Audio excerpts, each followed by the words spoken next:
Happy Lord's Day everyone! Welcome po sa ating online worship celebration.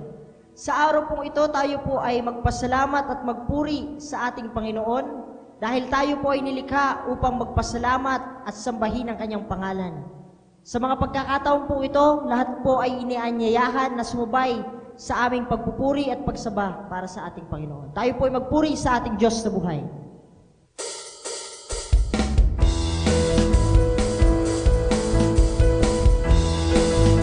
Habang buhay tayo magpupuri sa Panginoon.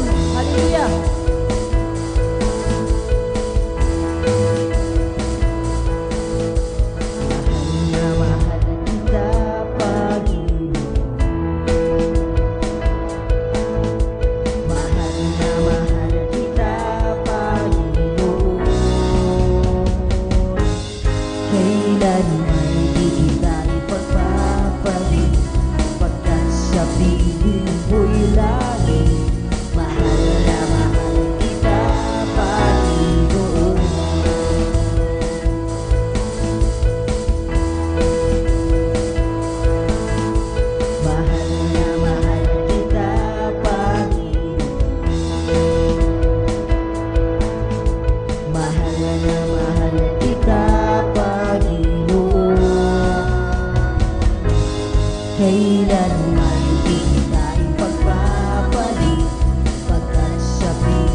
Habang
magpakailanman, hindi ka nagbabago, magpakailanman. Noon, ngayon, at magpakailanman.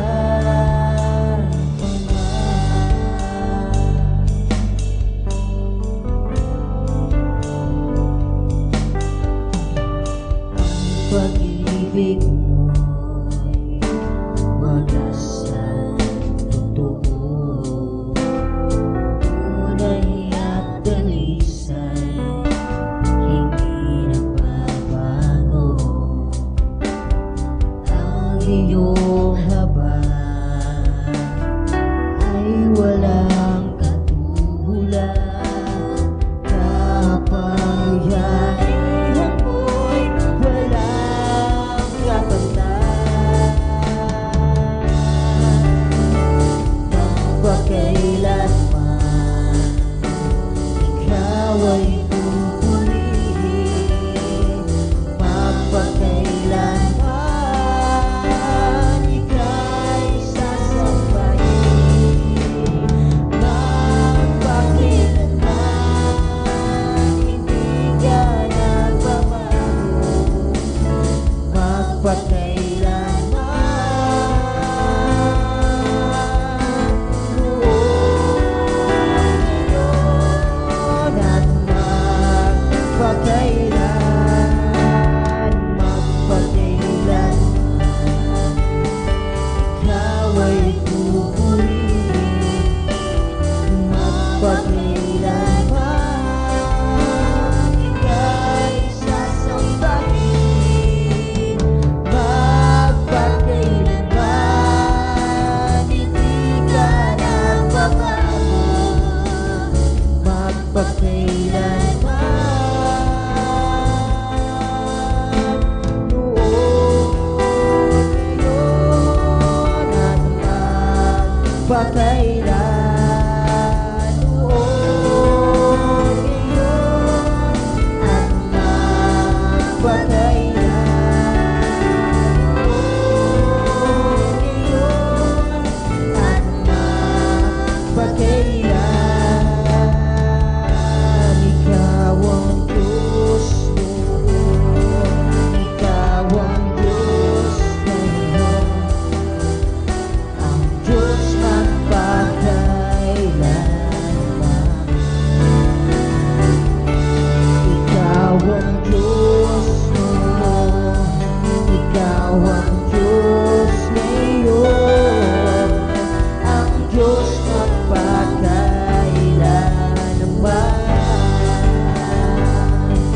Ikaw ang Diyos noon, ikaw ang Diyos ngayon, ang Diyos magpakailanman. Ang Diyos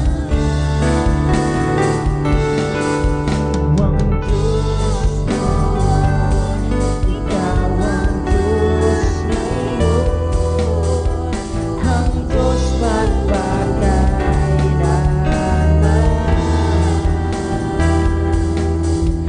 ang Diyos magpakailanman.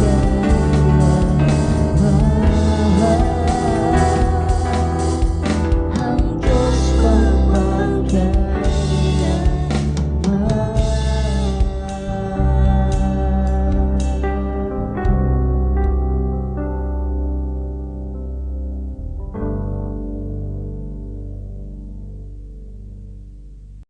Dumako naman po tayo sa ating communion. Sabi po sa unang Juan, Kabanata 1, talatang 7, ngunit kung namumuhay tayo ayon sa liwanag, gaya ng pananatili niya sa liwanag, tayo'y nagkakaisa at ang lahat ng ating kasalanan ay nililinis ng dugo ni Jesus na kanyang anak. Sa pamamagitan ng pagkain ng tinapay at pag-inom sa laman ng saro, tayo ay nililinis ng Diyos mula sa ating mga kasalanan. Ang banal na dugo ni Kristo na tumigi sa krus ng Kalbaryo ang siyang naglinis ng ating buong pagkatao. Manalangin po tayo. Panginoong Diyos na banal at makapangyarihan sa lahat, tunay na Diyos at Hari ng mga hari. Buong puso po kaming humihingi ng kapatawaran sa lahat ng aming kasalanang nagawa laban sa iyo. Linisin niyo po kami at muling gawing karapat-dapat na humarap sa iyong banal na harapan. Let us receive this communion bilang pag-alala ng dakilang pagmamahal ng Diyos sa atin noong ibuhis ng Panginoong Hesus ang kanyang buhay sa ating kaligtasan. Salamat po, Panginoon, sa napakadakila mong pag-ibig sa amin. We worship you and we will serve you, Panginoong Hesus. Maraming salamat po sa katugunan ng panalangin at dalangin ito. Sa pangalan mo lamang, Panginoong Hesus. Amen. Kainin po natin ang tinapay at inamin ang laman ng sarap.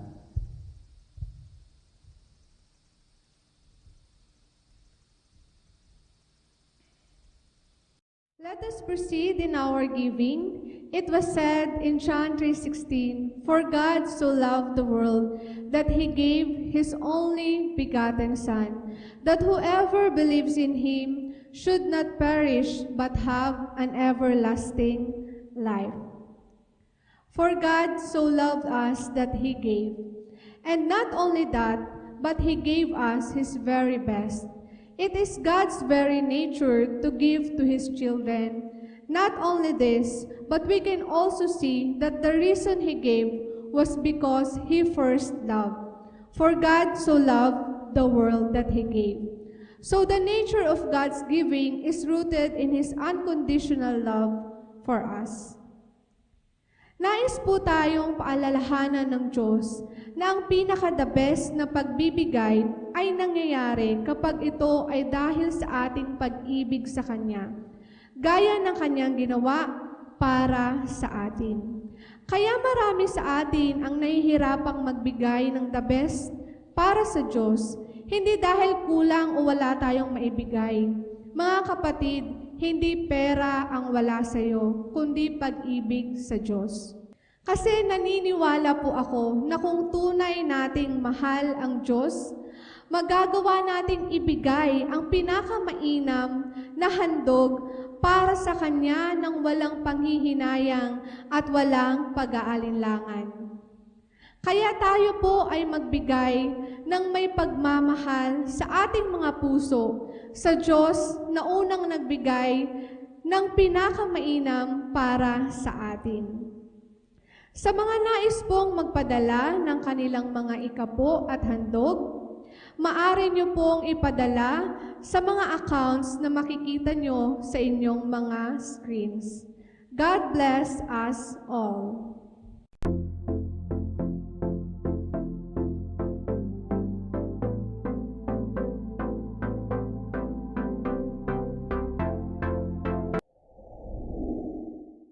Masayang araw sa ating lahat. Sana kayo po ay patuloy mapagpala ng misaheng ito sa lahat ng inaabot ng tinig na ito. My topic today is entitled, Faith and Character is Stretching Time. Faith and Character is Stretching Time. In John 11 verse 1 to 6, "Now a man named Lazarus was sick. He was from Bethany, the village of Mary and her sister Martha. This Mary, whose brother Lazarus now lay sick, was the same one who poured perfume on the Lord and wiped His feet with her hair. So the sisters sent word to Jesus, 'Lord, the one you love is sick.' When He heard this, Jesus said, 'This sick will not end in death. No, it's for God's glory, so that God's Son may be glorified through it.' Now Jesus loved Martha and her sister and Lazarus. So when He heard that Lazarus was sick, He stayed where he was 2 more days." Mga kapatid, mga kaibigan, naranasan niyo na po ba na parang nai-stretch ka? Naranasan mo na bang parang ini-stretch ka? Yung nalagay ka sa isang sitwasyong parang binabanat ka. Para kang rubber band na hinihila ng hinihila. Kaliwat kanan. Pakiramdam mo, mapapatid ka na. Pakiramdam mo, banat ka na. Yung bang pakiramdam mo, para kang electric fan na laging naka number 3, ikot ang ikot, walang katapusang kaiikot-ikot sa paulit-ulit na problema, paulit-ulit na kakapagod na drama sa buhay. mga sitwasyong paulit-ulit na nagpapahirap ng ating kalooban. Sa panahon ngayon, maraming bagay yung nag-i-stretch sa atin. Binabanat, hinihila ang ating pananampalataya. Binabanat yung ating pagtitiwala sa Diyos, kasama ang ating karakter at ugali. Sa panahong ini-stretch ka, maaaring hindi mo ma-appreciate kasi may discomfort kapag na-i-stretch. Later mo ma-appreciate yung magandang gagawin ng Panginoon sa buhay mo. Yung stretching time, nakakapagdulot ng kagandahan. Kahit nga sa ating physical na pangangatawan, kapag nag-i-stretch ka, kailangang i-stretch ang ating katawan. Kailangang mag-stretch, mag-unat-unat for good circulation of the blood at makondisyon ang iyong pangangatawan. Ang technology ngayon, marami nang naimbento para hindi ka kaagad tumanda. Kailangan magpa-stretch ka. Meron ang babae, mahilig magpabanat ng mukha. Sa kapabanat ng mukha. Nagtaka siya isang araw. Dahil nagkaroon siya ng napakalalim na dimple sa mukha niya. Isang dimple lang. Ayun na-discover niya. Sa kapapahinat niya sa bayhon niya. Nakaabot ang puso niya sa mukha niya. Na-stretch ng todo yung magkapatid na Marta at Maria. Ang kuya nilang si Lazaro ay nagkasakit ng malubha. Nagpatugon sila sa Panginoon, the close friend ng Panginoon. Ang sabi nila, the one you love is sick. Yung kaibigan mong minamahal ay may sakit. Kaso naglala ang sakit ni Lazaro. Nag-50-50 ang kalagayan ni Lazaro. Nag-irido, nagsibot-sibot na sinda, mag-akuder. Pagdara sa ospital, hanggang namatay, hanggang mailubong, wala nag-abot na kagurangnan na madano. Ano sa palagay nyo ang naramdaman ng magkapatid na Marta at Maria? Nihay nihoy, wala silang narinig na pasabi ng Panginoon. Grabe yung stretching na naranasan nila. Yung palang may sakit na malubha si Lazaro, stretch na sila. Kailangan nila ng pagdamay ng Panginoon, pero walang dumating na Panginoon. Grabe yung stretching nila. Hindi pasabi. Ikaw nga, kapag hindi ka nare-reply, naiinis ka. Naghulat ka ng reply sa importante mo na hapon. Naluod ka na. Diri ka lang ma-text, diri ka lang ma-reply. Sige lang ring, wala ning nagsisimbag. Malaino na sa buot mo. Naranasan nyo ba ang sitwasyon na nagpipray ka para kang hindi naririnig ng Panginoon? Pray ka ng pray, parang walang nakakarinig na Panginoon. Lahat na ng klase ng panalangin, nabanggit mo na pag-pray mo na. Gabos na klase ng posisyon, sin pagpangadji, nahimo mo na. Gabos na santa, tinawag mo na. Santa Barbara, Santa Purisima, Santa Claus. Hain ka na, marasa pa. There was a point na daghano ng kahaputan ni Habakuk. Kaya nga yung the book of Habakuk ay tinawag na the book of why. Ang dami niyang tanong, di nagsisimbag ang Panginoon. Hain ka na kagurangnan, hain ka na. Nagkapurutulan ka na lamang ng kuryente, naputulan ng tubig, nalipasin ng gutom, naghurubag na lamang ang aybag sa kahibi, nagburugtaw na lamang ang siki sa kalalakaw, hanap ng madidisponer. Nagsara na lamang ang tindahan, nauras na lamang ang chiniles mo, nagdagdag na lamang ang wrinkles mo, nagputi na lamang ang buhok mo, nagbuswang na lamang ang pigsa mo, binayaan ka na lamang sa nagum mo. Bali, sinura ng kagurangnan na nagbabati sa pangadji mo. Sabi ni Simon Pedro, Lord, we have toiled all night and we caught nothing. Maghapot magdamag kaming naglayag. Nasa laot, wala kaming huli. Ikaw ilang gabi ka nang nagpipray. Ilang weeks ka nang nagpipray. Ilang months ka na. Pirang simana ka na nangadji. Pirang bulan, pirang taon, and you caught nothing. Now Jesus loved Martha and her sister and Lazarus. So when he heard that Lazarus was sick, he stayed where he was 2 more days. Mahal ng Panginoon si Martha, Maria at Lazaro, ang magkakapatid dito. Padaba niya ang tulog. Ikaw, anong ginagawa mo sa tao na padaba mo? Di ba pag padaba mo, naghahatag ka ng atensyon? Naghahatag ka ng oras, din panahon? Handa ka mag-effort, mag-serve, maging blessing, tumulong, maging available, lalo na sa oras na kaipuhan ka. Nakaipuhan ang danon mo. Nasisibot ka ng kakaasikaso kung may emergency. Nabungkaras ka, masikatot nga ng gabi. Kay kaipuhan ka kasi padaba mo. Lain na iba na tao ang turing mo sa tao na padaba mo. Mahalaga sa imo, binavalue mo ang pagkatao kay padaba mo. Nasisibot ka, natataranta ka.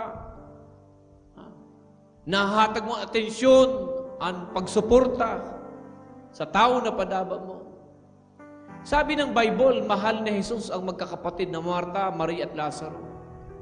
Pero ano yung kasunod na sinabi ng talata? Parang may mali, parang hindi tugma. Parang may kapo sa expectation.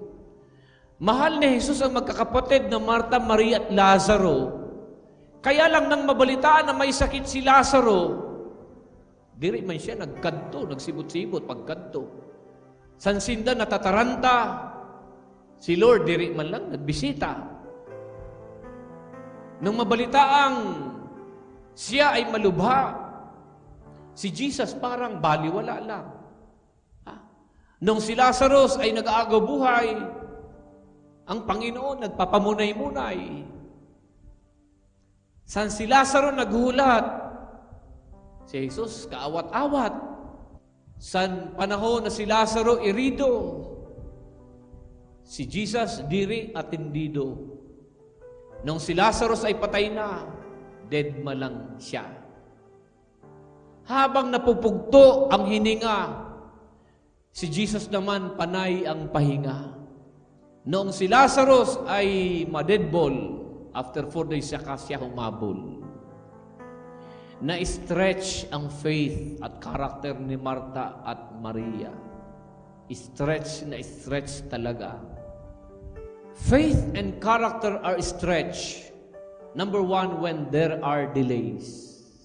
Na-stretch yung ating karakter at ang ating pananampalataya sa mga delays na nangyayari sa ating buhay. Where are you, Jesus? Asan ka na, Panginoon? Bakit wala ka pa? Sabi kay Pitya 2, nano niyan, Pitya 22. Ano mga delays ang nangyayari sa buhay mo, kapatid? Lord, hain ka na. Hain na magiging partner in life ko. Maminupos na lamang ako. Wala na sa kalendaryo ang edad ko. Kapatid, ano mga delays ang nararanasan mo? Mga pagkakaantala ng mga hinihingi mo. Mga pagkakaantala ng mga breakthrough mo. Ini-stretch lang, kapatid, ang faith at karakter mo. Na kahit may pagkaantala, buo pa din dapat ang iyong pagtitiwala at pananampalataya. Faith and character are stretched when there are delays. Pangalawa, faith and character are stretched when there are deviations. Anong nangyari sa kinsinas katapusan? Bakit nabago? Bakit nag-deviate? Bigla ang pagbabago ng sistema. Bigla ang pagbabago ng schedule. Bigla ang pagbabago ng patakaran, ng sitwasyon. Bakit biglang nabago yung sitwasyon? When there are deviations, na-i-stress yung ating faith, yung ating karakter. Hindi ba dapat ikaw na-promote? Bakit iba yung na-promote? Yung dapat kasiyahan, bakit nauwi sa iyakan? Yung dapat pork chop, nauwi sa ketchup. Pera na naging bato pa. Jackpot na, binagyo pa. Ano mga deviations ang nangyari sa buhay mo? Ano mga deviations ang nararanasan mo? Mga biglaang pagpihit ng sitwasyon, mga biglaang pagbabago. May mga biglaang pagbabago ba, kapatid? Ini-stretch lang ng Panginoon yung ating karakter, yung ating faith. Yung expectation na magkapatid ay agad-agad darating si Lord. Pero 4 na araw nang patay si Lazaro bago dumating si Lord sa kanila. From healing, they need to stretch their faith for resurrections of Lazarus. Maraming bagay na nag-i-stretch sa buhay natin. Kapag may mga delay, may mga deviations, mga biglaang pagbabago. Faith and character are stretched when there are difficulties. Minsan nalalagay tayo sa isang sitwasyon na hindi mo pinangarap na mangyari. Hindi mo pinangarap na maghiwalay kayong mag-asawa. Hindi mo pinangarap na maghirap kayong pamilya. Hindi mo pinangarap ang kahirapan. Hindi mo pinangarap ang kalungkutan. Hindi mo pinangarap ang kaguluhan. Pero may naabot na sitwasyon na grabe at difficulties na iyong kakahampang. Naranasan mo na ba ang mamundo? Ang grabe na pungaw sa sitwasyon mo. Naranasan mo na ba ang sitwasyon na helpless ka? Hindi mo alam yung gagawin mo. Kanino ka marani? Nabuburong ka sa mga nangyayari. Very undesirable yung mga nangyayari sa buhay mo. Grabe na pagtitiis ng iyong kalooban. According to Dr. Leonard Zonen, a Los Angeles psychiatrist, mankind's greatest problem is loneliness. Okay lang wala kwarta basta maugma. Okay lang ang pagtios basta maugma. Okay lang ganyan ang itsura basta maugma.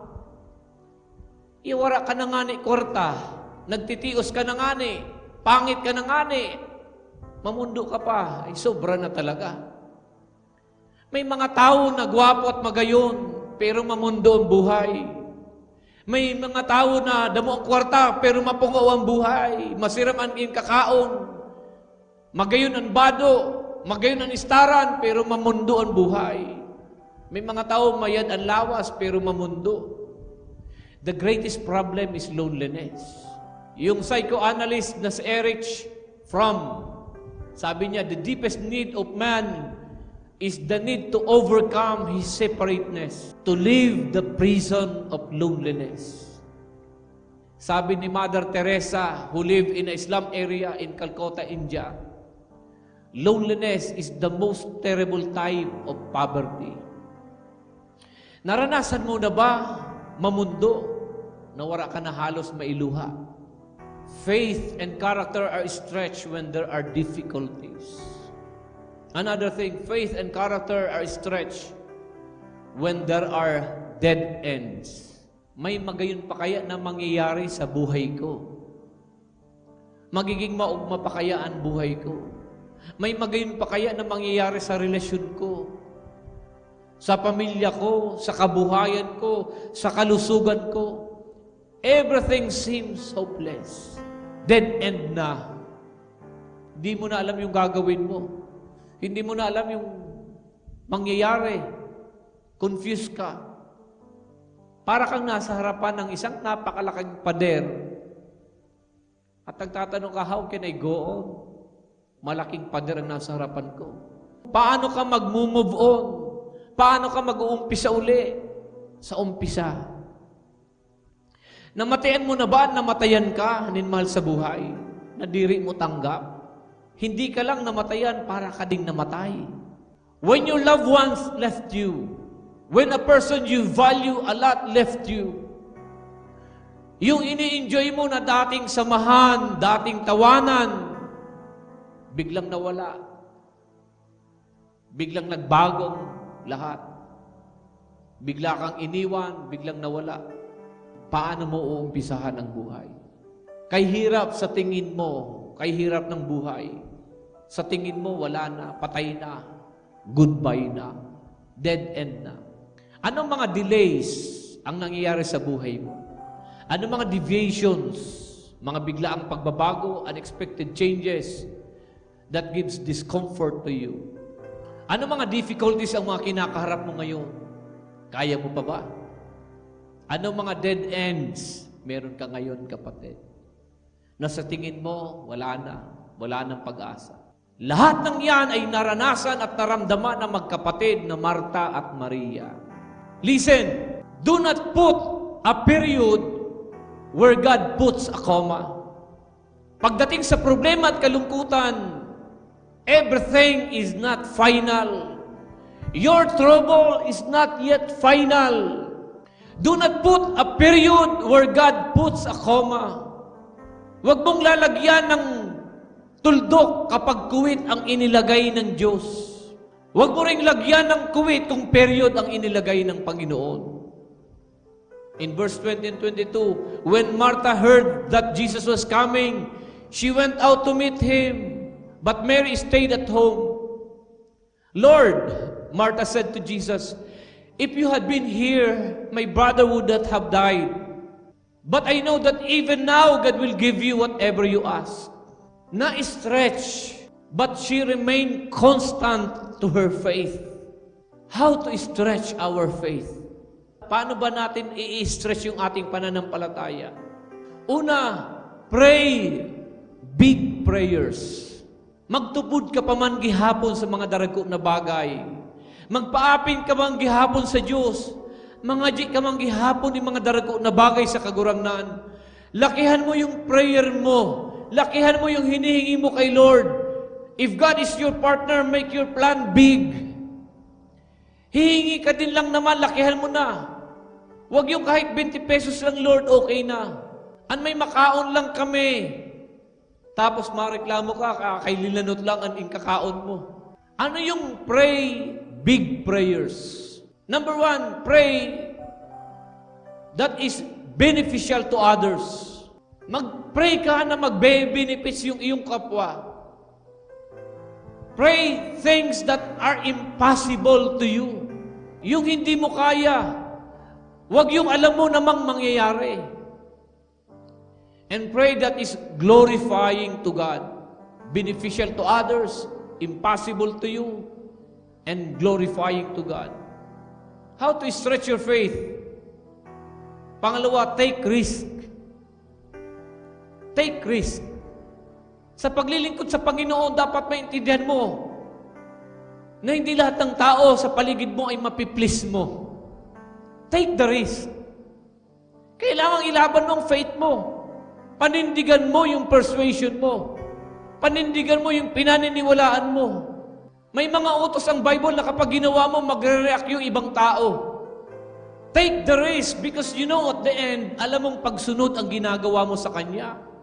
It takes your faith, even your reputation, para maka-breakthrough ka. Most people want miracle, but do not want to be put in a position that necessitates miracles. Kaya nga minsan inaalaw ng Diyos, lumalagay tayo sa kagipitan para paniwalaan mo at maranasan mo ang probisyon ng Diyos. Minsan nagkakasakit tayo para i-believe mo ang healing mo. Take the risk. Si Bartimeo maraming nagalit. Nung siya'y sumigaw ng sumigaw, pero hindi siya nagpapigil. Magalit na kayo kung magalit, pero sisigaw pa rin, sisigaw ako. Jesus, Son of David, have mercy on me. Inilaban ni Bartimeo ang faith niya na makakita siya. He took the risk. Si Jairo mayaman, kilala, religious. Pero nung hinanap niya ang Panginoon para makiusap na pagalingin ang anak, siya'y nagpatira pa sa lupa. Hindi alintana kung ano man ang sabihin ng mga tao sa kanya. He took the risk. Kahit matinik ang puno ng sikomoro, pinilit ni Zacchaeus akyatin para lang makita ang Panginoon. Take the risk, kapatid. Mayroong risk na dapat harapin. May mga challenge sa pagsunod sa Diyos. Take the risk to forgive. Kahit tanggihan pang forgiveness mo. Take the risk to give what is due to God. Kahit may magalit pa sa pagtatights mo.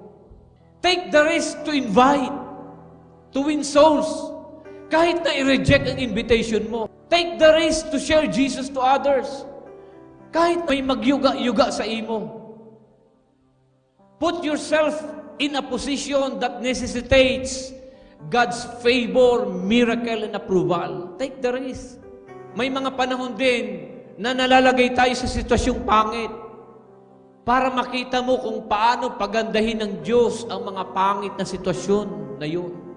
When we are sick, we have the opportunity to experience how the Lord would heal us. When we are broke, it is an opportunity to see how the Lord will provide. When we are lonely, when we are grieving, it is the opportunity to see and experience how the Lord would comfort us. Gusto ba natin ang paghipo ng Diyos? Gusto ba natin ang milagro ng Panginoon? Bigyan natin ang dahilan ng Diyos para pagmilagruhan kita. If you want to receive something you never had, start to do something you have never done. Take the risk. Ano yung gusto mong gawin para sa Diyos na hindi mo pa nagagawa? Umpisahan mo nang gawin. Ano yung dati mong ginagawa sa Diyos na hindi ka napipigilan ng kahit sino noon? Gawin mong muli, kapatid. Take the risk. Gawin mo yung di mo pa nagagawa. Ikaw muna ang maunang magmilagro. Paano i-stretch ang faith? Hang out with faith stretchers. Madaming taong sumisigaw ng pagbabago. Sino ang gusto ng pagbabago? Lahat nagtaasan ng kamay. Sino ang gusto magbago? Wala nang nagtaas ng kamay. Kung pangit ka, hang out with people na hindi ka ituturing na pangit. Sumama ka sa mga taong babanatin ang faith mo. Icha-challenge ang buhay mo from mediocrity life to excellence. Kung tamad ka, sumama ka sa mga taong palalabasin ang sipag sa katawan mo. Tamad ka na nga, bakit ituturing pa kitang tamad? Kung sensitive ka, balat sibuyas ka, mahilig kang magtampo, hang out with people that will help your transformation. Minsan ma-offend ka, but that is part of the process. At the end, alam mo namang tamang sinasabi sa iyo. Faith stretchers are the people who will bring out the best in you. Selfish ka, kuripot ka, makunat ka, hang out with people that will bring out the generous heart from you. Pang-apat, look beyond death. In verse 40, if you believe, you will see the glory of God. Look beyond death. Kapatid, anong dead situation ang nasa harapan mo ngayon? Anong patay na sitwasyon ang kinakaharap mo ngayon? Look beyond death. May ire-resurrect si Lord sa buhay mo. May ire-resurrect si Lord na kabuhayan. May ire-resurrect si Lord na patotoo, na relasyon, na kalusugan para sa iyo. Look beyond death. Resurrection and restoration will happen to you. Naniniwala ko, may magandang mangyayari sa buhay mo, sa kabuhayan mo, sa kalusugan mo, sa relasyon mo. May magandang mangyayari sa buhay mo. Naniniwala ko sa restoration na gagawin ng Diyos sa buhay mo at sa buhay ko. Kahit patay na kabuhayan, ibabangon ng Diyos. Kahit patay na relasyon, kahit patay na sitwasyon, kayang ibangon ng Panginoon. Look beyond death. Nag-fail ka nung Lunes, may Martes pa naman, may Miyerkules pang darating. There is always room for new things and new beginnings. Ang mga bagay na nawala, kayang ibalik ng Diyos. Ang magandang relasyon, magandang kabuhayan, kalusugan, ang masaya at maginhawang buhay, kayang ibalik ng Panginoon. Kayang i-resurrect ng Panginoon. Bakit gagawin ng Diyos? Kasi sabi ng John 11:5, mahal na mahal ni Jesus ang magkakapatid na sina Marta, Maria at Lazaro. Mahal ka din ng Diyos, kapatid. Mahal ka ng Diyos. At gagawa ang Diyos ng malalaking bagay sa buhay mo at sa pamilya mo. Manalig ka lamang, kapatid. Ini-stretch ng Panginoong Diyos ang faith mo, ang karakter mo sa mga panahon ng delays, deviations, difficulties, and dead ends. Pray big prayers. Take the risk. Hang out with faith stretchers and look beyond death. May big thing na mangyayari sa buhay mo at sa pamilya mo. Tanggapin natin yan, kapatid, sa pangalan ng ating Panginoon. Pagpalain tayo lahat ng ating Panginoon, palapakan natin ang Panginoong Diyos, magsitayo tayo at itaas ang ating mga kamay. At ako'y nagdideklara, ang kapayapaan ay sumating lahat, ang panatag na puso, ang matiwasay na pag-iisip, ang masayang kalooban at malakas na pangangatawan, ang pinagpalang buhay at kabuhayan dumali sa iyo at sa iyong sambahayan. Pakaingatan ka ng Diyos sa isang buong linggong darating at ang kapayapaan niya maghari sa atin. Tanggapin natin lahat ito sa pangalan ng Ama, ng Anak at ng Espiritu Santo. Lahat ay magsabi ng Amen. God bless you. God bless you.